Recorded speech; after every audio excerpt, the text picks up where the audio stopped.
In a moment, we're going to get the bottle cold because something magical happens. But people have asked about this White Walker. They've been tweeting us from the Game of Thrones. They're saying, you know, it's a limited edition. Is it worth the $35, $40? And the answer is, well, let's see. What is White Walker? It comes from the northern distilleries in Scotland, like Cardew and Clynelish. It doesn't end up tasting exactly like a Black Label or any other labels that we've tried. So what I'm going to do is I'm going to show you first this side. I believe it happens on this side when it gets cold. Now they say that you should actually, they, meaning Johnnie Walker, recommends you should drink this cold. So I'm drinking it slightly cold. Brush off a little bit of snow here.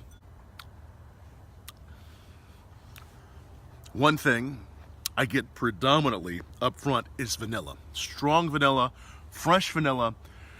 I can see why this is good on the rocks, or frozen, or cold. They say throw it in your freezer.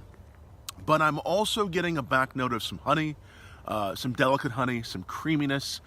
It doesn't exactly taste like a Scotch. I know it's a whiskey, but it reminds me slightly of, and not in a bad way at all, of a Canadian whiskey. I get some Canadian whiskey elements on it, more of that vanilla up front. I get a little bit of an Irish flavor to it, and it reminds me a little bit of a Scotch whiskey called Hedonism. Now, it's nothing close to Hedonism. Hedonism is goes for about twice or three times the price, and I love the Compass Box, and I do love Hedonism for what it is.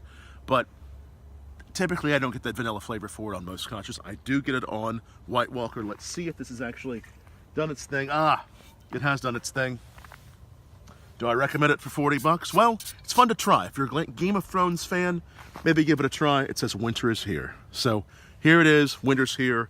It's worth trying if you're a Johnnie Walker fan, or if you just want to try something that's a little bit different, but I think it's refreshing, nice, and doesn't exactly taste like a Scotch. But it tastes good, and it's going to taste good on the rocks, and I could see how a little club soda or something would be nice.